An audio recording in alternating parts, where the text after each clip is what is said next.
First tonight, a football supporter has been charged with assaulting 3 Nottingham Forest players during yesterday's match against Leicester City. Well, it followed violent scenes in the city centre before the FA Cup tie. One Forest fans described how traumatised children were in tears as metal chairs were thrown at the restaurant they were in. And Leicester supporters trust, well, they say the troublemakers have let down both their club and indeed their city. Our social affairs correspondent Jeremy Ball reports. Under attack on a Sunday lunchtime, a diner filled with families. You could see the tables and chairs being thrown. Shocking, isn't it? Paul was there at Fat Cat and filmed it, while others held the doors shut. Missed me and took a glancing blow off one of the lads that was sat drinking with me and hit somebody in the face at the bar.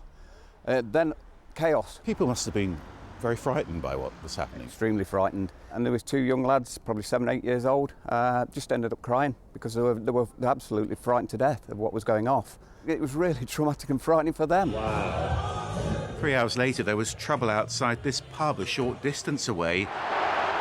Then, after the match kicked off, a fan ran onto the pitch and threw punches at the celebrating Forest players.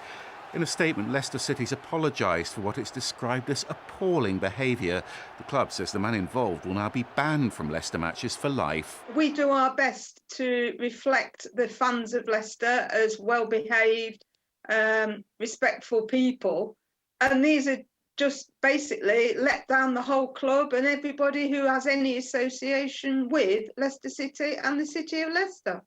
The trouble robbed Forest of glowing footballing headlines in the papers this morning. A man's been arrested in connection with the incident on the pitch, and the police still want footage and witnesses from the earlier violence in town. Any sort of violence within a town centre is obviously, regrettable. When it's organised like this, when it's done with such ferocity and involving members of the public on a Sunday afternoon, it's appalling.